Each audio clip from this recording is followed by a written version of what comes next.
Hello.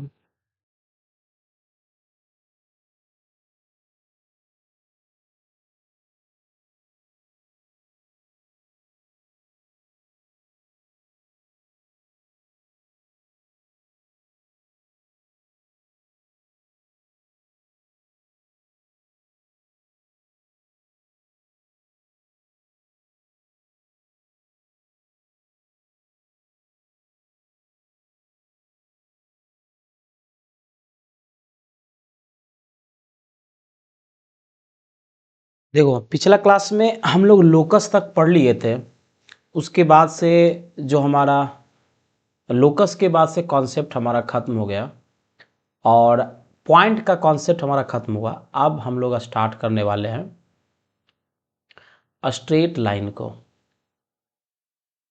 दूसरा part शुरू होता है। अब आपका स्ट्रेट लाइन को मैंने बताया था 3 पार्ट में बांटेंगे, तो पहला पार्ट ख़त्म हो गया, ये दूसरा पार्ट। सबसे पहले इसमें हम लोग जानेंगे angle of inclination. Angle of inclination,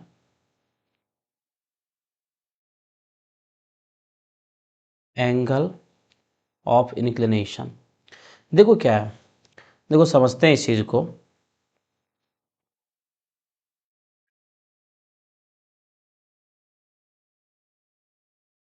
देख बेटा, ये हमारा दो म्यूचुअली परपेंडिकुलर एक्सिस है। ये एक्स एक्सिस है और ये वाई एक्सिस है, और ये कोई लाइन, ठीक है, जो पॉजिटिव एक्स एक्सिस के साथ थीटा एंगल बना रही है एंटी क्लॉकवाइज डायरेक्शन में। तो हम लोग कहते हैं, देखो सबसे पहले समझो कि इंक्लिनेशन, इंक्लिनेशन का मतलब होता है झुकाव। क्या होता है? झुकाव। तो हम लोग देखते हैं कि यहाँ पर अब पार करें एंगल ऑफ इंक्लिनेशन, कोई भी line positive direction of x axis के साथ में एंटी क्लॉकवाइज सेंस में जितना एंगल बनाती है उसी को हम लोग कहते हैं एंगल ऑफ इंक्लिनेशन। ठीक है, उसी को हम लोग क्या कहते हैं? Angle of inclination. तो लिखेंगे इसका definition, angle theta which makes a line with positive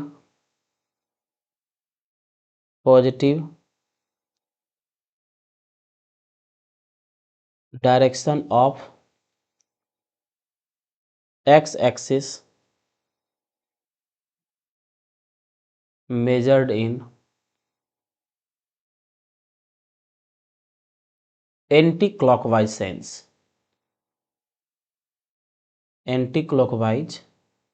sense. समझ में आया? तो एंगल थीटा जो होता है ना, एंगल थीटा कहलाता आपका एंगल ऑफ इंक्लिनेशन। अब आपको बता देते हैं, ये जो थीटा जो होगा वो 0 या 0 से बड़ा होगा और पाई से आपका छोटा होगा। कहिएगा क्यों? अब जैसे एक लाइन है, अब एक लाइन देखो इस तरीके से, मान लीजिए जैसे मुड़ते मुड़ते, ठीक है, ये देखो गया मुड़ते मुड़ते पाई तक जाएगी।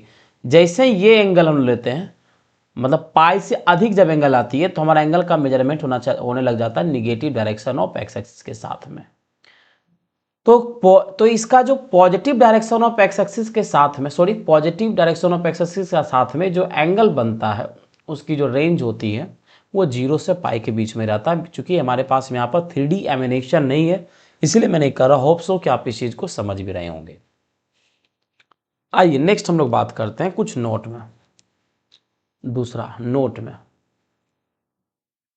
देखो भाई मेरे, ये कोई हमारा कार्टेशियन प्लेन है और ये कोई लाइन हमारा L1 है जो θ1 एंगल बना रहा है, और ये एक लाइन L2 है जो θ2 एंगल बना रहा है। ठीक है, अब अगर ये दोनों लाइन अगर पैरेलल है, L1 और L2 पैरेलल है, तो इस सिचुएशन में θ1 और θ2 यह दोनों क्या होगा? आपका इक्वल होगा। क्लियर है? दो लाइन पैरेलल है तो दोनों का एंगल ऑफ इंक्लिनेशन आपका क्या होगा? सेम होगा। तो यहां से हम लोग लिख सकते हैं parallel line have, parallel lines have same angle of inclination, angle of inclination। Clear है? तो ये पहली बात हो गई। दूसरा बात अगर आप इसी में करते हैं तो देखिए बेटा कि ये आपका कुछ एक्स एक्सिस हुआ और ये आपका वाई एक्सिस हुआ। अब देखो ये कोई लाइन है, ये या तो एक्स एक्सिस के पैरेलल है या अगर एक्स एक्सिस को कोइंसाइड करेगा तो उस केस में एंगल ऑफ इंक्लिनेशन क्या हो जाएगा? जीरो, क्योंकि इस केस में ये line positive direction of positive x axis के साथ में 0 डिग्री का एंगल बनाएगा, है ना। तो लिखेंगे एंगल, सो लाइंस, लाइंस, इस केस में लोग लिखेंगे लाइंस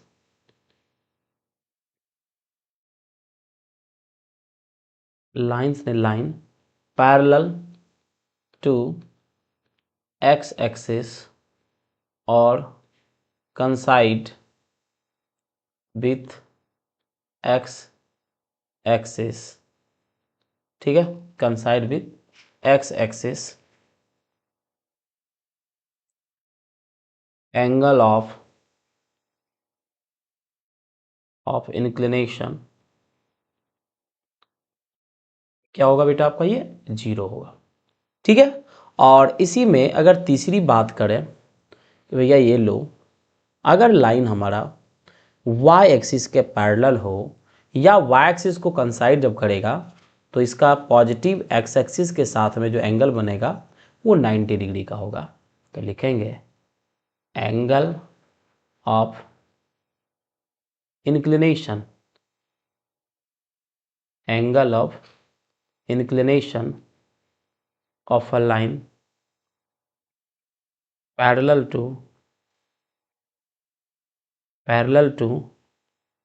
y एक्सिस और coincide with y axis is कितना? 90 डिग्री। क्या हो जाएगा? ये 90 डिग्री होगा। क्लियर है? कोई दिक्कत इसमें नहीं ना? चलो, तो these are the information about inclination of a line. एक बात थोड़ी सी इसको अगर रिकॉल करें तो हम बताएं कि अगर कोई लाइन पॉजिटिव एक्स एक्सिस के साथ में जो एंगल बनाता है उस एंटी क्लॉकवाइज सेंस में उसी को इंक्लिनेशन, उसी को वही हमारा एंगल ऑफ इंक्लिनेशन होता है उस लाइन का। अगर लाइन पैरेलल है तो एंगल ऑफ इंक्लिनेशन सेम होगा, ठीक है ना। अगर लाइन एक्स एक्सिस के पैरेलल है तो एंगल ऑफ इंक्लिनेशन 0 होगा। अगर लाइन वाई एक्सिस के पैरेलल है तो एंगल ऑफ इंक्लिनेशन जो होगा वो 90 डिग्री होगा। क्या होगा? एंगल ऑफ इंक्लिनेशन 90 डिग्री होगा। क्लियर है? चलो, तो हम बात करते हैं आगे, और ये होगा हमारा स्लोप ऑफ अ लाइन, ठीक है। आगे हम लोग बात करेंगे, वो हमारा है स्लोप ऑफ अ लाइन। अब समझो स्लोप ऑफ अ लाइन क्या होता है। देखो, इसको लिखते हैं if the angle of inclination, if the angle of inclination of a line is theta, then slope of line, जिसको m से डिनोट करते हैं, is defined as tan theta. Clear है? जैसे आप ये समझिए कि ये आपका लाइन है और ये पॉजिटिव एक्स एक्सिस के साथ में 135 डिग्री का एंगल बना रहा है। तो अगर हमको स्लोप पूछा जाएगा तो इसी एंगल का जो टेंजेंट होगा वही स्लोप कहलाएगा, दैट इज 1। तो इस लाइन की स्लोप क्या हो जाएगी? 1 हो जाएगी। तो पहला केस है कि अगर कोई लाइन का इंक्लिनेशन आपको पता है कि ये line positive direction of x axis के साथ इतने डिग्री का एंगल बना रहा है, उसका इतना झुकाव है, तो उस झुकाव का जो टेंजेंट लेंगे वही हमारा क्या होगा? वही हमारा स्लोप हो जाएगा उस लाइन का। नेक्स्ट हम लोग आते हैं, अब हम लोग देखते हैं calculation of slope. Calculation of slope. और इस बात को पकड़ते हैं। देखो कैलकुलेशन ऑफ स्लोप हम लोग कैसे देखेंगे। देख बेटा, ये हमारा कुछ दो म्यूचुअली परपेंडिकुलर एक्सिस है, ठीक है। ये एक्स एक्सिस है और ये वाई एक्सिस है, और ये कोई लाइन है जिसका पॉइंट ए ये है कुछ x1/1, और ये पॉइंट बी है जिसका कोऑर्डिनेट है x2/2। क्लियर है? मतलब ये ये लाइन है जो ए और बी को ज्वाइन कर रहा है। ए का कोऑर्डिनेट x1/1 है, बी का कोऑर्डिनेट हमारा x2/2 है, और मुझे इस लाइन का स्लोप बताना है। तो हम इसके स्लोप को कैसे कैलकुलेट करते हैं? तो देखो बेटा, हम यहाँ से ये बताना चाहेंगे कि ये डिस्टेंस जो आप देख रहे हो ना बेटा, ये डिस्टेंस हमारा क्या होगा x1, ये हमारा क्या होगा x2, सिमिलरली ये क्या हो जाएगा हमारा y1, और ये क्या हो जाएगा हमारा y2। अब यहाँ से a से परपेंडिकुलर हम डाल देते हैं an, और यही हमारा थीटा हो गया। तो यहाँ से हम tan थीटा को कैलकुलेट कर सकते हैं। तो tan थीटा हमारा होता है बेटा परपेंडिकुलर अपॉन बेस। तो हमको bn और an का लेंथ चाहिए, तो bn हमारा किसके, इस लेंथ के इक्वल होगा, और ये लेंथ कैसे हो जाएगा? तो भाई देखो, ये कंप्लीट हमारा y2 है और ये कंप्लीट हमारा y1 है, तो ये डिस्टेंस जो होगा हमारा क्या होगा y2 माइनस y1। तो bn हमारा क्या निकल गया y2 माइनस y1। सिमिलरली यहाँ ये कंप्लीट देखो x2 है और इतना को देख रहे हो x1 है, तो ये डिस्टेंस जो होगा हमारा x2 माइनस x1 हो जाएगा हमारा। अब यहाँ से हम लोग लिख सकते हैं tan थीटा जो स्लोप के बराबर था परपेंडिकुलर, तो परपेंडिकुलर हमारा y2 minus y1 by base x2 minus x1। ठीक है, तो ये हो गया। मतलब आप क्या करो ना कि अगर आपको स्लोप निकालना है, अगर कोई लाइन दो पॉइंट्स को ज्वाइन कर रहा है और उसका अगर स्लोप पूछा जाए, तो हम लोग उसके लिए करते हैं y2 minus y1 divided by x2 minus x1, जिसको कि हम पहले भी आपको बता चुके हैं। ठीक है ना? तो निकालिए एक क्वेश्चन ले लेते हैं, है ना। फाइंड लिख देते हैं, find slope of the line, slope of the line joining points A 3,5 and B -9,7। तो आप यहाँ पर देख सकते हैं बच्चा कि ये हमारा क्या है, x1 है, ये y1 है, ये x2 है और ये y2 है। तो जो स्लोप होगा वो हमारा क्या होगा y2 minus y1 divided by x2 minus x1। तो स्लोप y2 क्या है 7 माइनस y1 हो गया 5, x2 क्या निकल गया -9, x1 क्या निकल गया -3। 7 माइनस 5 गया 2 बचा, -9 माइनस 3 तो हो गया आपका -12, क्या निकल गया आपका -1/6। तो इस तरीके से हम स्लोप को कैलकुलेट करते हैं। चलिए, हमें लगता है बात पकड़ में आ गई होगी। अब हम लोग आगे बढ़ते हैं, और आगे अब हमको देखना पड़ता है condition of collinearity. Condition of collinearity, जैसे ये हमारा कुछ कार्टेशियन कोऑर्डिनेट सिस्टम है, एक्स एक्सिस हो गया, ये वाई एक्सिस हो गया, और ये लाइन है, और इस लाइन के ऊपर 3 पॉइंट हमारा, point number A, point number B and point number C. तो हमको बताना है कि तीनों पॉइंट कोलिनियर है या नहीं है। तो अगर फिगर के अनुसार देखें तो ये तीनों पॉइंट कोलिनियर है, क्योंकि कोलिनियरिटी का मतलब यही होता है कि 3 या 3 से अधिक पॉइंट्स को ज्वाइन करने पर अगर आपको एक स्ट्रेट लाइन मिलता है, इसका मतलब वो आपका कोलिनियर पॉइंट है। तो यहाँ पर तो स्ट्रेट लाइन मिल रहा है, इसका मतलब ये तो कोलिनियर है ही। तो कंडीशन क्या है? तो देखो, पूर्व में भी आप कंडीशन को पढ़े हो। जैसे अगर आप डिस्टेंस फार्मूला के सेंस में बात करो तो क्लास 10th में भी आपने कंडीशन ऑफ कोलिनियरिटी को पढ़ा है कि किसी दो डिस्टेंस का सम अगर तीसरे के इक्वल है तो तीनों पॉइंट कोलिनियर है, पहला। दूसरा, 3 पॉइंट एक स्ट्रेट लाइन पर विलाई कर रहा है, और 3 पॉइंट अगर नॉन कोलिनियर हो तो ट्रायंगल का भी फॉर्मेशन करेगा कि नहीं। अगर नॉन कोलिनियर है, 3 नॉन कोलिनियर पॉइंट है तो ट्रायंगल का फॉर्मेशन करेगा। 3 कोलिनियर पॉइंट है, एक स्ट्रेट लाइन के ऊपर लाई करेगा। तो जब कोलिनियर होगा तो ट्रायंगल का फॉर्मेशन नहीं होगा, तो उस समय एरिया ऑफ ट्रायंगल क्या हो जाएगा आपका 0। तो एक ये भी हो सकता है कि area of triangle equal to 0 कर दीजिएगा तो हो जाएगा। लेकिन अभी हम बात कर रहे हैं स्लोप की, तो यहाँ पर जब हम कंडीशन ऑफ कोलिनियरिटी को पढ़ रहे हैं तो स्लोप के सेंस में बात करेंगे। अब देखो यहाँ पर 3 पॉइंट इस लाइन के ऊपर ए बी सी, तो आप स्लोप ए बी का स्लोप लो, चाहे बी सी का स्लोप लो, चाहे ए सी का स्लोप लो, ये तीनों, ये जो ग्रीन में आपका जो लाइन दिया हुआ है इसी लाइन का स्लोप को बताएगा। और स्लोप हमेशा क्या आएगा, सेम आएगा। चाहे ए बी के द्वारा स्लोप निकालो, बी सी की सहायता से स्लोप निकालो, ए सी से तुम स्लोप निकालो, स्लोप तो सेम ही रहेगा। एक लाइन का डिफरेंट स्लोप तो होता नहीं है। तो मतलब यहाँ से आप कह सकते हो कि कोलिनियरिटी का कंडीशन आ गया कि भैया slope of A B, slope of B C और स्लोप ऑफ ए सी, ये तीनों स्लोप आपस में क्या होगा, इक्वल होगा।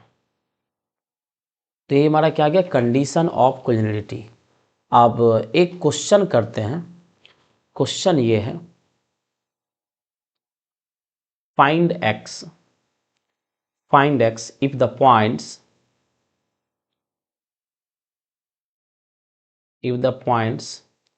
ए 2,3, बी 1,1, सी x,3x। पता नहीं यार, लिख तो दिए इधर, नहीं लिखे ज़्यादा कुछ, ये फोटो आर क्या भैया, ये हमारा कोलिनियर है। अब भाई मेरे x के किस वैल्यू के लिए तीनों पॉइंट कोलिनियर है। अब x का वैल्यू पूछा है तो हम क्या करेंगे, x के टर्म्स में इक्वेशन को बनाएंगे। और इक्वेशन को बनाने के लिए मुझे क्या पता करना पड़ेगा, ये तो मुझे पता है कि स्लोप ऑफ ए बी और स्लोप ऑफ बी सी जो होगा ये दोनों आपस में क्या होगा, इक्वल होगा। तो स्लोप ऑफ ए बी कैसे निकालेंगे भाई मेरे, तो 1 - 3 divided by 1 - 2। Slope of B C कैसे निकालेंगे, तो भैया 3x - 1 अपॉन x - 1। तो ऊपर तो निकल गया -2 by -1 equals to 3x - 1 by x - 1। Minus cancel हो गया, क्रॉस मल्टीप्लीकेशन ले लेते हो तो 2, तो बचता आपका 2 into x - 1 equals to 3x - 1। तो यहाँ से निकल जाएगा आपका 2x - 2 इजकल टू 3x - 1। इधर ले लो, 2x - 3x equal to -1 + 2 -x equal to 1, x equals to -1। That will be our required answer. चलिए अब हम लोग नेक्स्ट देखते हैं। नेक्स्ट हमारा है, ये हमारा है एंगल बिटवीन टू लाइंस। देखते हैं एंगल बिटवीन टू लाइंस के कॉन्सेप्ट को। जैसे देखो बेटा, ये हमारा कुछ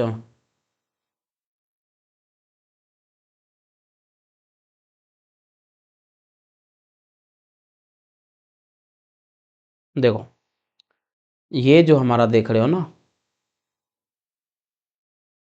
ये कुछ हमारा कार्टेशियन कोऑर्डिनेट है। और इस कोऑर्डिनेट सिस्टम में ये देखो आपका कोई लाइन L1 है जो इसके साथ एंगल θ1 बना रहा है, जिसका स्लोप कुछ कह लो m2 है। और ये लाइन L2 है जो इसके साथ θ2 एंगल बना रहा है और इसका स्लोप मान लेते हैं m2 है। और इन दोनों लाइन के बीच का यही एंगल है आपका θ। और इसी θ को निकालना है कि इस θ को हम लोग कैलकुलेट कैसे करते हैं। तो यहाँ पर अगर आप गौर से देखिए तो ये रीजन आपको लग रहा है ना कि एक ट्रायंगुलर रीजन है, ठीक है। ये क्या है आपका, एक ट्रायंगल है, ये आपका एक ट्रायंगल है जिसका ये क्या है, एक्सटीरियर एंगल है। तो एक्सटीरियर एंगल अपने अपोजिट इंटीरियर एंगल के सम के इक्वल होता है। मतलब जो θ2 आप देख रहे हैं, θ2 वो है आपका इक्वल है थीटा प्लस थीटा 1 के, तो यहाँ से थीटा क्या निकल जाएगा बेटा आपका, थीटा 2 माइनस थीटा 1। दोनों साइड आप टेन ले लीजिए, तो tan theta is equals to निकल जाएगा आपका टेन थीटा 2 माइनस थीटा 1। अब यहाँ से लगा दीजिए टेन ए माइनस बी का फॉर्मूला क्या होता है, tan A minus tan B divided by 1 plus tan theta 2 into tan theta 1। अच्छा, टेन थीटा 2 किसको बताएगा, स्लोप को बता रहा है, इस लाइन L2 के स्लोप को, तो रख दो, ये आपका M2 है, ये आपका M1 है, 1 प्लस M2 इंटू M1, यही हमारा क्या निकल गया, टेन थीटा। तो ये आपका निकल गया एंगल बिटवीन टू लाइन्स, यही आपका क्या है, एंगल बिटवीन टू लाइन्स आपका है। क्लियर बेटा। चलिए अब यहाँ से कुछ केस को स्टडी करते हैं। Case number 1, if L1 parallel to L2। जब देखो लाइन जब पैरेलल है तो ऐसे भी देखो सोच सकते हो कि लाइन जब पैरेलल होगा तो एंगल ऑफ इंक्लिनेशन दोनों लाइन का सेम होगा।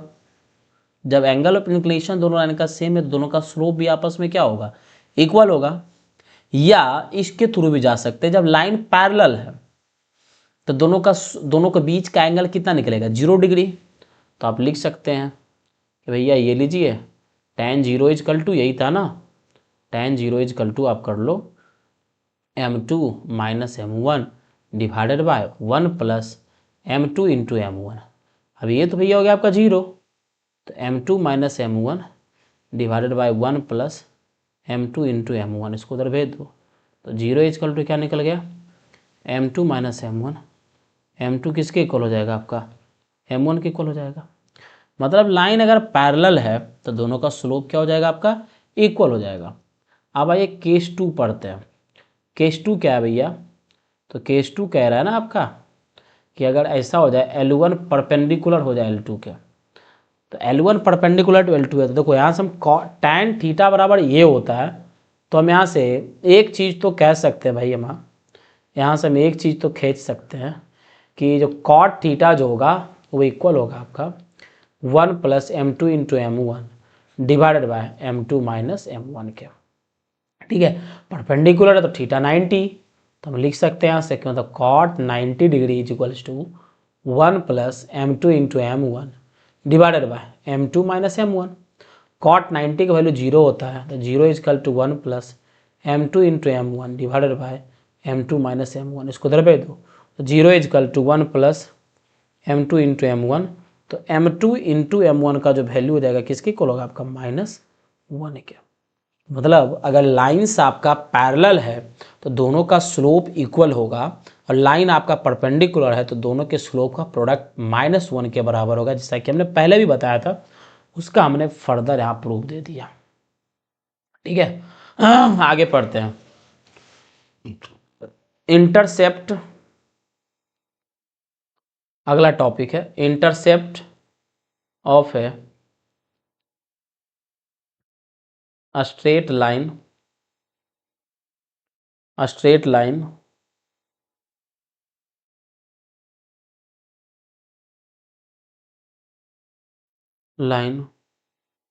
यार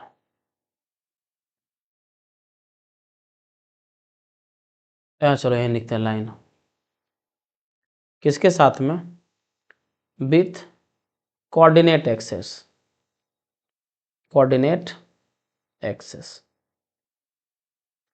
आओ समझते हैं, और ऐसे समझते हैं इसको।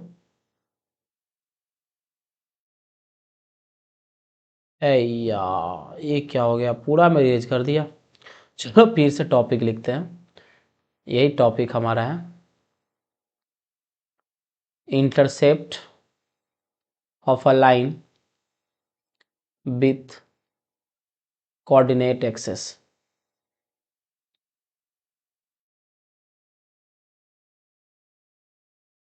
देखो इस बात को हम लोग समझते हैं, जैसे ये देखो हमारा कुछ एक्स एक्सिस है, ये आपका वाई एक्सिस है, और ये लाइन देखो है एक्स एक्सिस को एक पॉइंट पर कट करती है A,0 पर, वाई एक्सिस को कट करती है आपका 0,B पर। क्लियर है, तो ये डिस्टेंस जो होता है ना, मतलब ये कितना डिस्टेंस है, ए यूनिट है, तो यही कहलाता है आपका एक्स इंटरसेप्ट। ठीक है, और ये जो डिस्टेंस आप देख रहे हो ओरिजिन से, ये क्या कहलाता है, ये कहलाता है आपका बाय इंटरसेप्ट। मतलब अगर कोई लाइन एक्स एक्सिस को a,0 पर कट करती है तो एक्स इंटरसेप्ट क्या होगा, a होगा। सिमिलरली अगर वो लाइन y एक्सिस को b,0 पर कट करती है तो y इंटरसेप्ट क्या होगा, b होगा। तो आइए x इंटरसेप्ट को लिखते हैं, x इंटरसेप्ट को लिखते हैं। ये क्या है भैया, तो ये ऐसा है, ये कह रहा है आपका if a line cuts x axis, if a line cuts x axis at a,0, ठीक है ना, देन x इंटरसेप्ट क्या होगा, x इंटरसेप्ट क्या हो जाएगा, a हो जाएगा। उसी प्रकार y इंटरसेप्ट की अगर हम बात करें तो y इंटरसेप्ट क्या कहलाएगा, y इंटरसेप्ट कहलाएगा, ये होगा if a line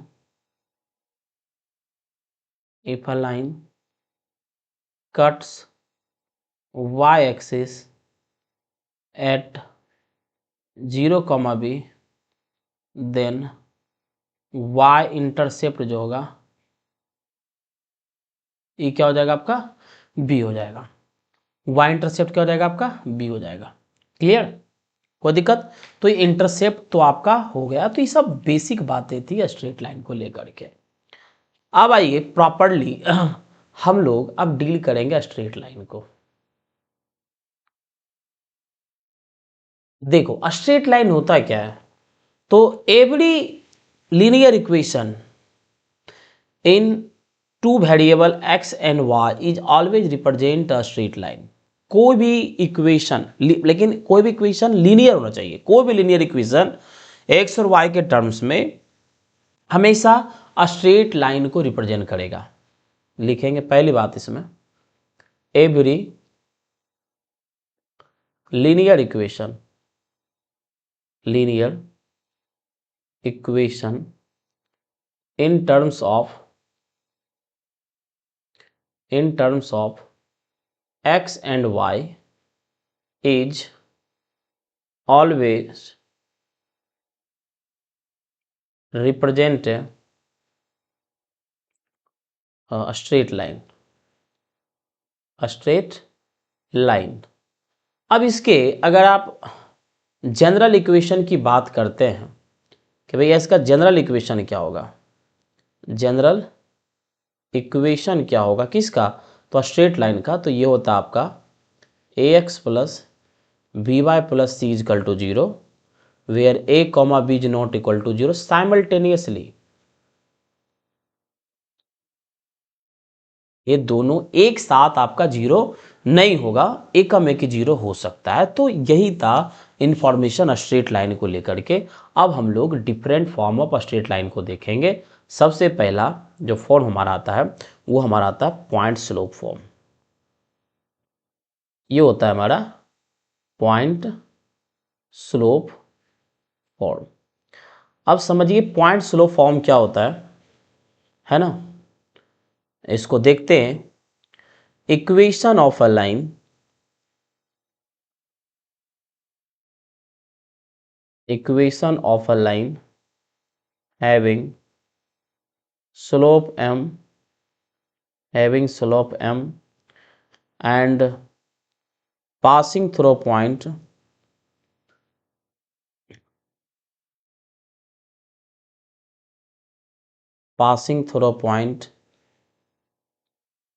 x1 by 1 is given by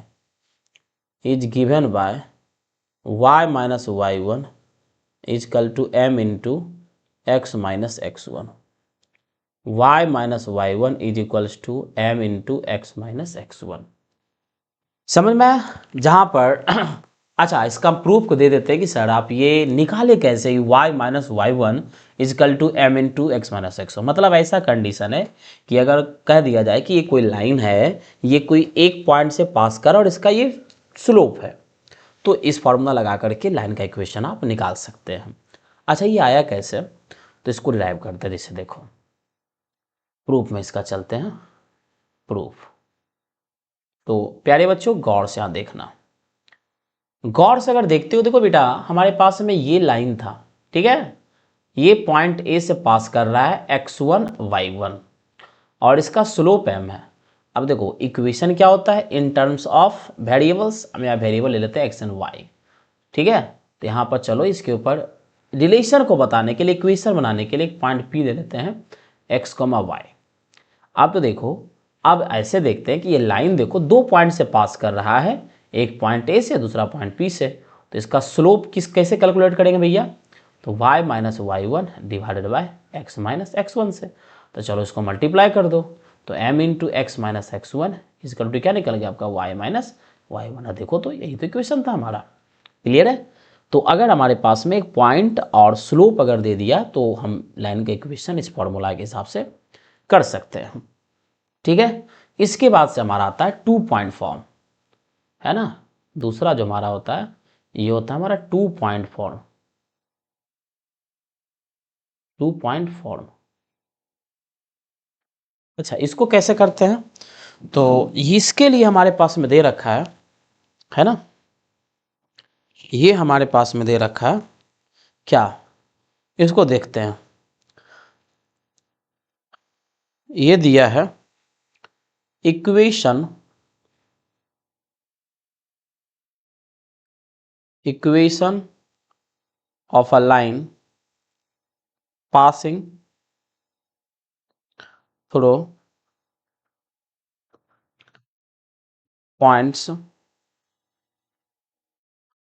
x1 y1 and x2 y2, ठीक है, इज गिवन बाय।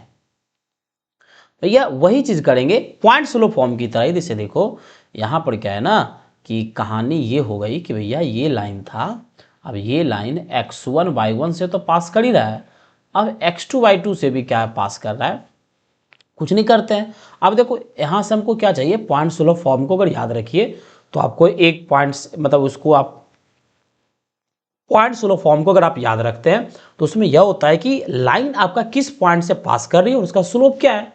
तो हम ऐसे ले लेंगे भैया लाइन हमारा इस पॉइंट से पास कर रहा है और इसका स्लोप कैलकुलेटर भी हम कर लेते हैं, स्लोप कैलकुलेट करके वहां डाल देंगे। तो इक्वेशन क्या बन जाएगा, देखो y minus Y one, slope देखो क्या निकल जाएगा y2 minus Y one divided by x2 minus X one into x minus X one. इस तरीके से कर सकते हैं। कहेगा सर आप जैसे इसको कंसिडर किए हैं कि लाइन इस पॉइंट से पास कर रही है, फिर स्लोप कैलकुलेट किए, क्या इसको हम नहीं कर सकते हैं, बिल्कुल कर सकते हैं। इक्वेशन में आपका कोई चेंज देखने को नहीं मिलेगा। तो यही था हमारा 2 पॉइंट फॉर्म। तो इससे अगर पास करेगा तो आप ऐसे भी इक्वेशन को लिख सकते हो y minus Y two is equals to Y two minus Y one divided by X two minus X one into x minus X two. ये दोनों इक्वेशन जो आया है दोनों डिफरेंट इक्वेशन नहीं है, दोनों आपका सेम इक्वेशन है, ठीक है ना। उसके बाद से नेक्स्ट हम लोग देखते हैं, नेक्स्ट हमारा क्या है, ये हमारा slope intercept form, slope intercept form. मतलब आइए इस फॉर्म को देखते हैं। ये फॉर्म देखो क्या कहता है, equation, equation of a line, equation of a line having y intercept, having y intercept, एक सेकेंड थोड़ा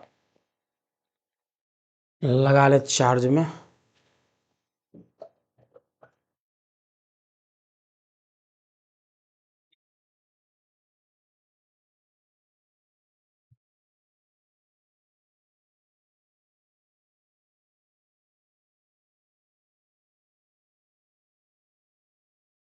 having y intercept c and slope m is given by, slope m is given by, यही हो जाएगा आपका। बहुत popular equation है y is equal to M X plus C, जहाँ ये जो m है ये आपका स्लोप है, c जो है ये आपका y इंटरसेप्ट है। और बहुत ही फेमस इक्वेशन है ये स्ट्रेट लाइन का। केमिस्ट्री में भी जब आप केमिकल काइनेटिक्स को पढ़ेंगे तो इस इक्वेशन का इस्तेमाल आएगा, और भी जगहों पर फिजिक्स वगैरह में भी इसका इस्तेमाल आता है, ठीक है ना। तो इस फॉर्म को बिल्कुल आप अच्छे तरीके से याद रखेंगे। क्लियर है? चलिए इसके बाद आगे बढ़ते हैं। भैया इसका प्रूफ की और कि आया ये कैसे, तो कह रहा था ना हमारा कंडीशन क्या था कि लो ये लाइन है, इसका y इंटरसेप्ट दे रखा है क्या भैया, ये 0, c है और स्लोप m है। स्लोप क्या है इसका बेटा, m है, ठीक है। तो इस लाइन का इक्वेशन आपको निकालना है। तो चलो इस लाइन का इक्वेशन निकालने के लिए हम यहाँ पर एक आर्बिट्ररी पॉइंट पी लेते हैं जिसका कोऑर्डिनेट हमारा एक्स वाई है, और शायद स्लोप कैसे कैलकुलेट किया गया होगा, तो कुछ ऐसे y2 minus y1 divided by x2 minus x1। तो हमारा निकल गया mx is equal to y minus C की इधर भेज दो तो y is equal to M X plus C. देख लो आ गया हमारा equation y is equal to M X plus C. मतलब अगर किसी लाइन का इक्वेशन निकालना हो और उसका y इंटरसेप्ट दे दिया हो, स्लोप दे दिया हो, तो भाई इस फॉर्मेट में हम निकाल सकते हैं उस लाइन का equation y is equal to M X plus C. ठीक है, उसके बाद से नेक्स्ट हम लोग देखते हैं वो हमारा है इंटरसेप्ट फॉर्म। क्या है ये हमारा है इंटरसेप्ट फॉर्म, ये है। अब आइए इंटरसेप्ट फॉर्म क्या होता है, उसके बाद फिर हम लोग कुछ क्वेश्चंस वगैरह को देखेंगे, है ना। Equation of a line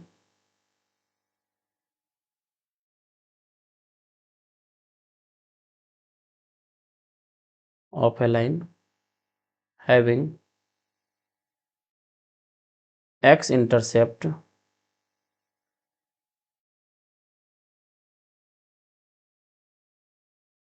as a and y intercept as b is given by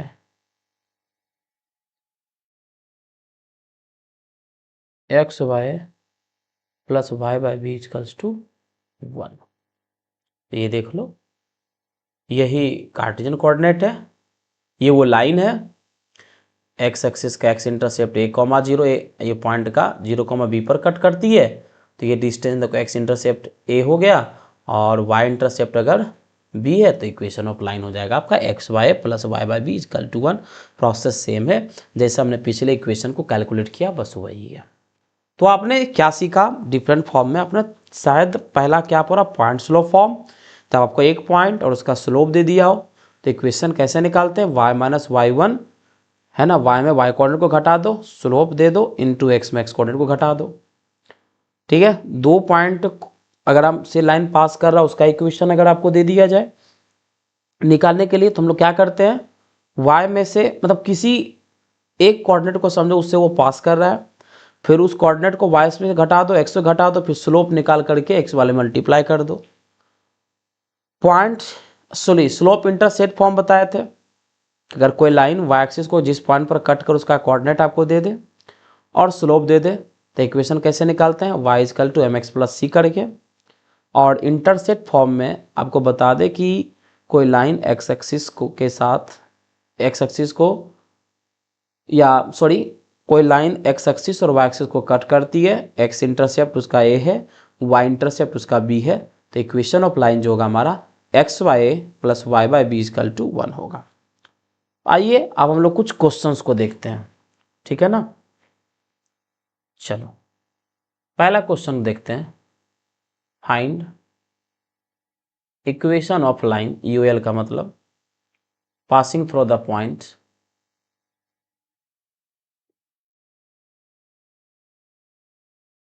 passing through the points. देखो हम दो तीन क्वेश्चन लिखते हैं, एक बताएंगे बाकी तुमको खुद से बनाना है। 0,0 एंड 0,2, दूसरा 4,6 एंड 3,5, तीसरा -1,3 एंड 6,7, चौथा 0, -a एंड b, 0। तो बाबुल प्यारे, एक चीज को आपके यहाँ ध्यान रखना है कि यहाँ पर देखो ये सब क्वेश्चन है, इन्हें कि ऑप्शन इसको मत समझ लीजिएगा, ये सारा का सारा आपका क्वेश्चन है। मतलब आपको ये दे रखा है कि आपको ऐसे इक्वेशन का लाइन चाहिए जो 2 पॉइंट से पास कर रहा है और हर परिस्थिति में 2 पॉइंट्स को बदला है और इक्वेशन निकालना है। सिमिलर टाइप का क्वेश्चन है। एक क्वेश्चन हम आपको बताएंगे, बाद में कि क्वेश्चन खुद से आपको करना है। तो हम डी नंबर लेकर के चलते हैं। तो यहाँ पर देखो लाइन हमारा 2 पॉइंट से पास कर रहा है, तो इक्वेशन निकालने के लिए हम लोग किसका इस्तेमाल करेंगे? Equation of line passing through 2 points. क्या होता था बेटा वो मेरा, वो कुछ यही होता था हमारा y minus y1 equal to y2 minus y1 divided by x2 minus x1, है ना, इंटू x माइनस x1। देख बेटा ये हमारा x1, ये हमारा y1 है, ये x2, ये y2 है। कर दो y माइनस y1 तो y plus A is equal to y2 minus y1 तो 0 माइनस प्लस ए हो जाएगा by b minus 0 into x minus x1। तो x माइनस x1 क्या हो गया आपका बेटा? 0। तो क्या निकल जाएगा? y plus A is equal to a by B into X. B इधर भेज दो, b into Y plus A is equal to A X ले लो, B Y plus A B is equal to A X घटा दो इधर, A X minus B Y minus A B equals to 0। Required equation of line आ गया। तो similarly आप ये पहला 3 क्वेश्चन का निकालेंगे अपने कॉपी में और अभ्यास करेंगे इसका। नेक्स्ट क्वेश्चन देते हैं। कह रहा है find the equation of side, find the equation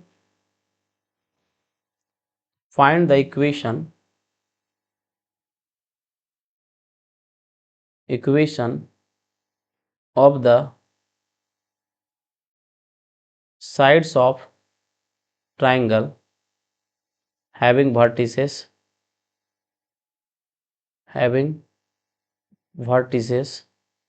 A दे रखा है आपका 1,4, B दे रखा है आपका 2,-3, C दे रखा है आपका -1,-2। कह रहा है कि आपको एक ऐसे लाइन का इक्वेशन निकालना है, ठीक है।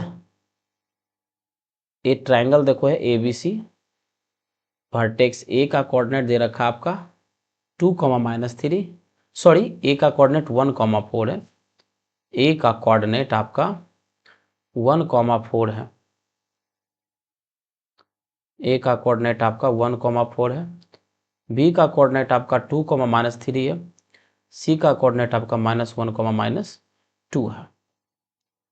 आपको निकालना है इस ट्रायंगल के तीनों साइड का इक्वेशन।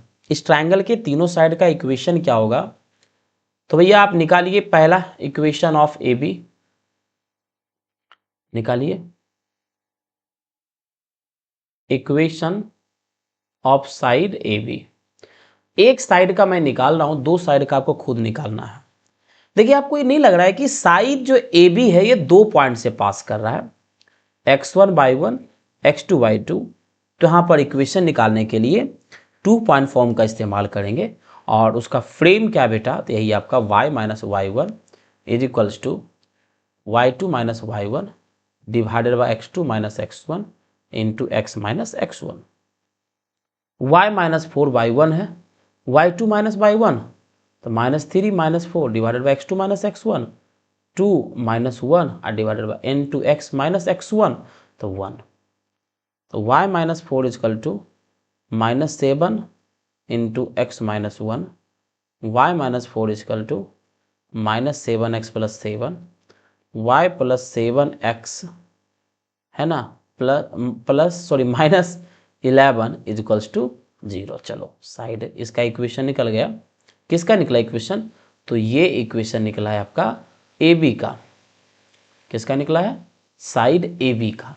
उसी प्रकार साइड बी सी, उसी प्रकार साइड ए सी का इक्वेशन आप निकालिएगा। तीनों जगह एक ही कॉन्सेप्ट इस्तेमाल होगा, 2 पॉइंट फॉर्म का कॉन्सेप्ट इस्तेमाल होगा, ठीक है। चलिए अगर आगे बढ़ते हैं तो एक क्वेश्चन लेते हैं। ये क्वेश्चन कह रहा है कि late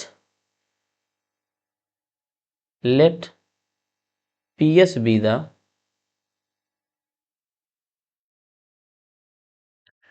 the median of triangle with vertices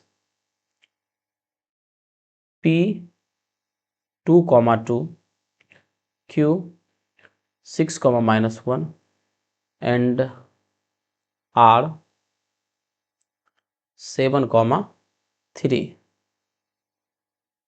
The equation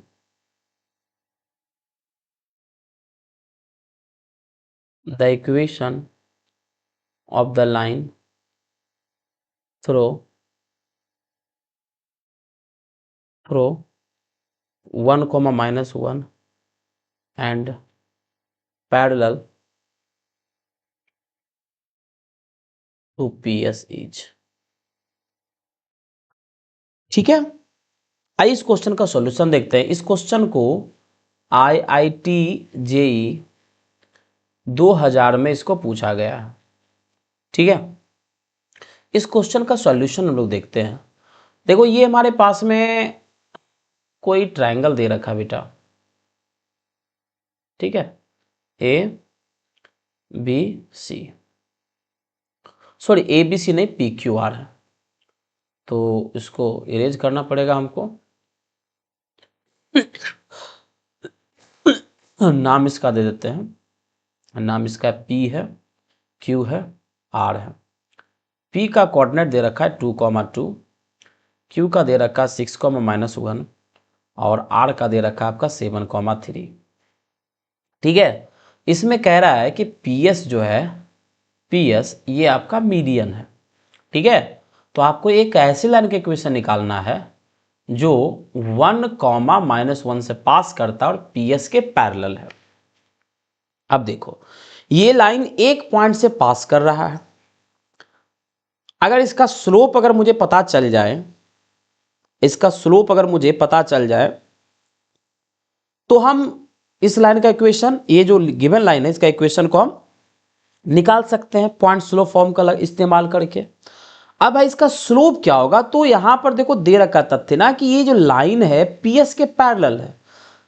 आपको ही पता है कि दो लाइन पैरेलल होता है तो स्लोप आपका सेम होता है, तो जो PS का स्लोप होगा वही इस लाइन का स्लोप होगा। अब भाई PS का स्लोप कैसे कैलकुलेट करें, PS तो यहां परपेंडिकुलर है नहीं, तो भैया PS क्या है, तो मीडियन है। अब पॉइंट P का कोऑर्डिनेट पता है तो S का कोऑर्डिनेट निकाला जा सकता है क्या, तो बिल्कुल निकाला जा सकता है। PS मीडियन है तो SQR का मिड पॉइंट होगा, तो S का जो कोऑर्डिनेट आपका होगा वो क्या हो जाएगा आपका, यही कुछ 6 + 7/2 -1 + 3/2, तो X का कोऑर्डिनेट क्या निकल जाएगा आपका 13/2 और 1। तो अब निकाल दो स्लोप ऑफ PS क्या निकल जाएगा आपका, तो यही निकल जाएगा आपका 1 - 2 डिवाइडेड बाय 13/2 - 2। तो स्लोप ऑफ PS हमारा निकल गया, ये तो निकल गया आपका -1, आई हो जाएगा 9/4, तो ऊपर चला जाएगा तो क्या निकलेगा -4/9। क्लियर। अब देखो इस लाइन का स्लोप पता चल गया भैया, क्या है -4/9 है और इससे पास कर रहा है, तो निकल जाएगा आपका क्या, इक्वेशन ऑफ लाइन। क्या हो जाएगा इक्वेशन ऑफ लाइन, जल्दी से बताना। इक्वेशन हो जाएगा y - y1, तो +1 हो जाएगा चूंकि y1 -1 है, इक्वल्स टू स्लोप, तो -4/9 इंटू x -1 भेज दो, 9 times of y + 1 equals to -4 into x -1, तो यहाँ से निकल जाएगा 9y + 9 equal to -4x + 4, 9y + 4x, तो 9 + 5 इक्वल टू 0। यही आपका रिक्वायर्ड इक्वेशन आ जाएगा। ठीक है, आइए आगे बढ़ते हैं।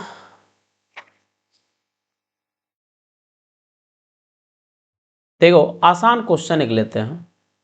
ये कह रहा है इफ A दे रखा है आपका 6, 4 एंड बी दे रखा आपका 2,12, B2 given points, B2 given points, find the slope of the line perpendicular to AB, find the slope of the line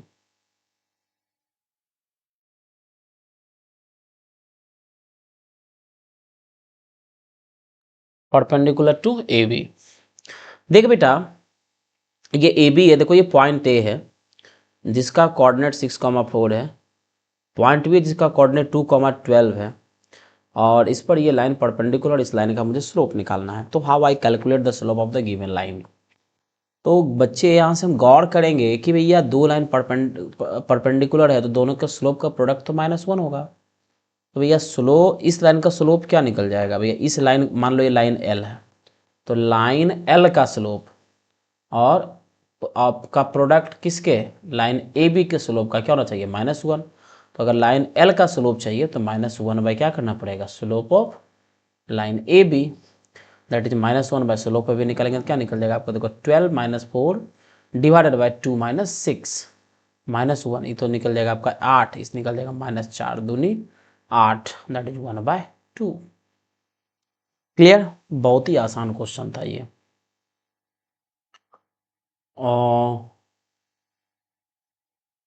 question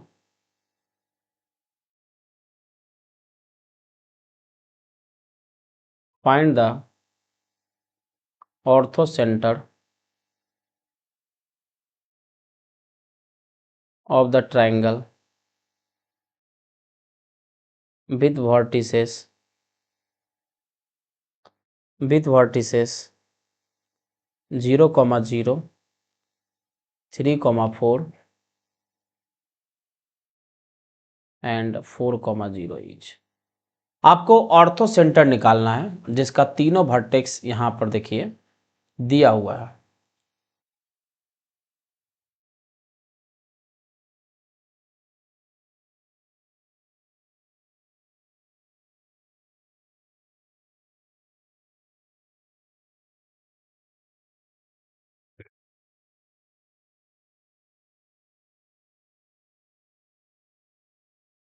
ठीक है, तो ऑर्थो सेंटर का कैसे निकालते हैं भाई मेरे, देखो यहां से गौर से अगर देखो तो ये देखो हमारा क्या निकल गया, मान लो O है जिसका कोऑर्डिनेट 0, 0 है, ये पॉइंट A ले लो जिसका कोऑर्डिनेट 4, 0 है, और ये कोई पॉइंट B होगा जिसका कोऑर्डिनेट आपका 3, 4 है, OB, और इसको ज्वाइन कर दो। अब इसका ऑर्थो सेंटर निकालना है। तो भाई मेरे ऑर्थो सेंटर बहुत ही आसान तरीके से देखो निकाला जा सकता है। कैसे हम निकालेंगे, तो ऑर्थो सेंटर क्या होता है, एल्टीट्यूड का पॉइंट ऑफ इंटरसेक्शन होता है। मतलब ये देखो OE एल्टीट्यूड और AF एल्टीट्यूड का जो पॉइंट ऑफ इंटरसेक्शन होगा वही ऑर्थो सेंटर कहलाएगा। तो हम आपको बताया थे पूर्व में भी कि ऑर्थो सेंटर को कैसे कैलकुलेट करते हैं। तो आप ऐसा काम करेंगे कि यहाँ पर AF और OE ये दोनों के इक्वेशन को निकालेंगे, काम चल जाएगा। ठीक है, मतलब दोनों के इक्वेशन को निकाल करके फिर दोनों को सोल्व कर लेंगे, वहां से जो एक्स और वाई का वैल्यू कैलकुलेट होकर के आएगा वही हमारा ऑर्थो सेंटर होगा। अब यहां से हमारा बात है भाई कि भैया कि ए का इक्वेशन आया कैसे, तो ए को देखो तो पॉइंट ए से पास कर रहा है, और ए का स्लोप पहले देख लो कि ए का स्लोप क्या है। ठीक है, ए पॉइंट ए से पास कर रहा है और ए का स्लोप अगर पता चल जाए तो हम निकाल सकते हैं ए का equation by using the concept of point slope form. अब भैया हम यहाँ देख रहे हैं कि ए एफ जो हमारा है ना, ए नहीं सॉरी तब से ए बोल रहे हैं, ए एफ जो है हमारा ओ बी पर परपेंडिकुलर है।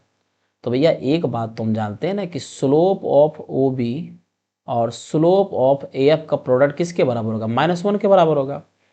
तो स्लोप ऑफ ए एफ क्या निकल जाएगा, -1 by slope of A B. तो स्लोप ऑफ ए एफ क्या निकल जाएगा, -1 बाय ओ बी का स्लोप, तो क्या निकल जाएगा आपका यहाँ से 4 - 0 डिवाइडेड बाय 3 - 0।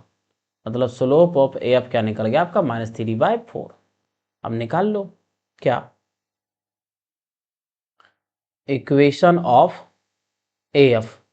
तो y minus Y one equal to -3/4 x minus x1 भेज दो।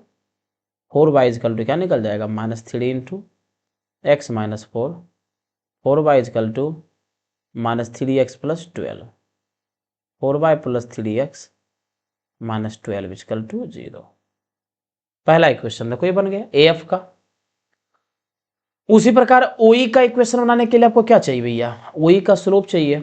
तो सेम देखो ओई हमारा ए बी पर परपेंडिकुलर होगा, मतलब slope of A B into slope of O E निकल जाएगा -1। तो स्लोप ऑफ ओई क्या निकल जाएगा -1 by slope of A B. Slope of O E निकल जाएगा -1 by slope of A B का स्लोप निकालेंगे तो 0 - 4 divided by 4 - 3। Slope of O E निकल जाएगा -1 बाय -4 कट के वैल्यू क्या निकल गया आपका 1/4। अब निकाल लो इक्वेशन ऑफ ओई, है ना। तो ये तो 0 0 से पास कर रहा ना भाई मेरे, तो निकाल लो। सॉरी पेज खत्म हो गया। इक्वेशन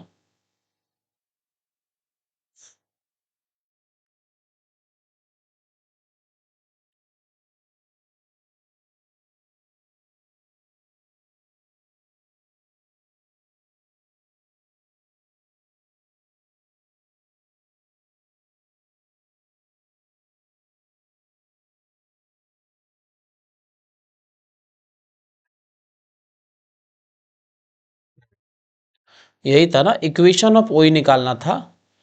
तो ओ से पास कर रहा था, 0 0 था आपका, ये निकालिए अब यहां से equation of O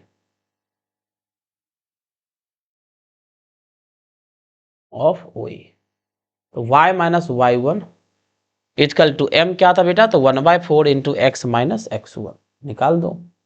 E y is equal to 1/4x, 4y equals to x।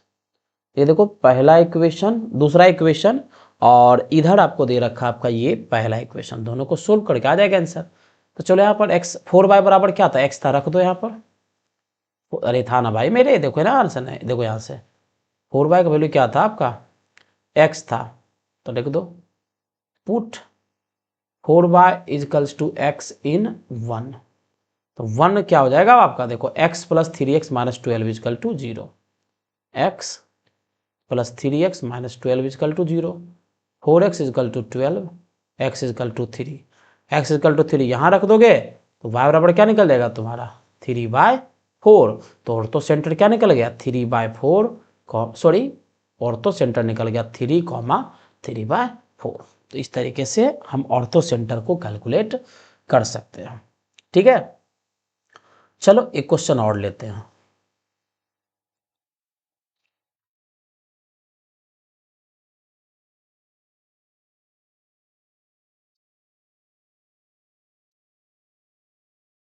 ये कह रहा है the area of triangle formed by a straight line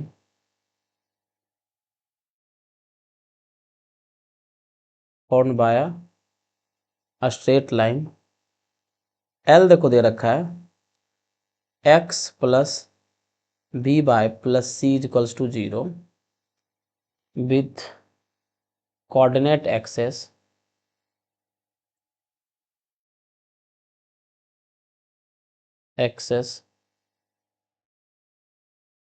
b48 a squared unit if the perpendicular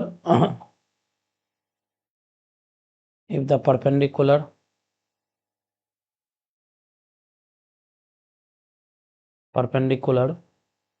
from the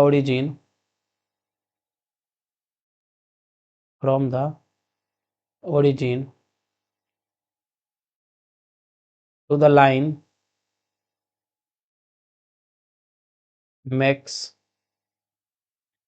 an angle 45 degree with positive x axis then the value of B square plus C square each. इसे पूछा गया है JMN 2025 में। देखो जितना लंबा चौड़ा question ये लग रहा है, इसका सॉल्यूशन उतना ही आसान है। अब देखो इसके सॉल्यूशन पर आते हैं। कह रहा है the area of triangle form by the, ये लाइन कोऑर्डिनेट एक्सेस के साथ देखो एक एरिया बनाता है। ये देखो यही एक्स एक्सिस है, ये वाई एक्सिस है और ये लाइन है। इसके साथ ये जो ट्रायंगल बनाया, इस ट्रायंगल का एरिया हमारा दे रखा है, क्या है 48 स्क्वायर यूनिट। ये क्या भैया, ये एरिया है। और ये लाइन का इक्वेशन देखो है x plus B Y plus C. तो इस पॉइंट का अगर मैं कोऑर्डिनेट निकालना हो तो ये पॉइंट आपका वाई एक्सिस पर लाई कर रहा है और वाई एक्सिस पर x कोऑर्डिनेट 0 होता है, तो x बराबर 0 रख दोगे तो y बराबर तुमको मिल जाएगा c बाय बी माइनस सी बाय बी आपको मिल जाएगा। तो यहाँ तो c बाय बी तो पॉजिटिव लेना पड़ेगा, तो यहाँ ले लेता 0 c बाय बी, मतलब ये लेंथ हमारा आ गया क्या c बाय बी। अच्छा इस पॉइंट का अगर कोऑर्डिनेट निकालना चाहें तो हमको y बराबर 0 पुट करना पड़ेगा, तो x बराबर क्या मिल जाएगा c, c 0, मतलब ये लेंथ क्या निकल गया आपका c। राइट एंगल ट्रायंगल है तो एरिया क्या निकल जाएगा आपका हाफ इंटू बेस, तो c by B into height c equal to कितना 48। 2b को उधर भेज दो तो c स्क्वायर बराबर क्या निकल जाएगा 96b। क्लियर है। अब क्या बोला है, इतना तो हो गया। कहता है the perpendicular from the origin to the line, अगर यहां से एक परपेंडिकुलर बनाते हैं इस लाइन के ऊपर, एक परपेंडिकुलर देखो बनाते हैं इस लाइन के ऊपर, तो इसके साथ कितना एंगल बनाती है 45 डिग्री बनाती है एक्स एक्सिस के साथ में, तो बी स्क्वायर सी स्क्वायर का वैल्यू क्या होगा। तो सोचो बी को कैलकुलेट करेंगे तो काम चल जाएगा। कैसे बी को आप कैलकुलेट करेंगे, तो देखो बेटा ये 90 है और ये 45 है, तो ये कितना निकल जाएगा 45 डिग्री, और ये कंप्लीट 180 होता है, तो ये 45 है, तो ये बचा कितना हो जाएगा, ये हो जाएगा आपका 135 डिग्री। तो अगर मैं पूछ दूं बताओ इस लाइन का स्लोप क्या होगा, तो स्लोप आप बता दीजिएगा भैया, लीजिए ना tan 135 डिग्री, m का वैल्यू हमारा आ गया 1। और देखो ये लाइन हमारा 2 पॉइंट से पास भी करता है। देखो इस लाइन का स्लोप दे रखा है आपका, लो भैया स्लोप 1 है, और ये लाइन आपका 0 c बाय बी से पास भी करता है, और दूसरा पॉइंट 0 से ये लाइन पास भी करता है, c 0 से ये लाइन पास भी करता है। ठीक है, ये देखो हमारा दे रखा c 0, और स्लोप इसका में, तो देखो स्लोप रिलेशन बैठा दो, यहां से स्लोप निकालने का क्या तरीका होता है भैया, 0 minus C by B divided by C minus 0। तो स्लोप तो हमारा भैया जो स्लोप है वो तो हमारा दे रखा है कि भैया लो स्लोप जो है 1 है, स्लोप हमारा 1 है, तो 1 is equal to C by B upon C हो गया, सी से सी चला गया, बी बराबर क्या निकल गया 1। तो आपको पूछा था value B square plus C square, तो बी स्क्वायर तो 96 था, सी स्क्वायर तो 96 था, बी स्क्वायर 1 का स्क्वायर 1 हो गया, टोटल वैल्यू क्या निकल गया 97। That will be our required answer. ठीक है, आगे के इसको हम लोग देखेंगे अगले क्लास में।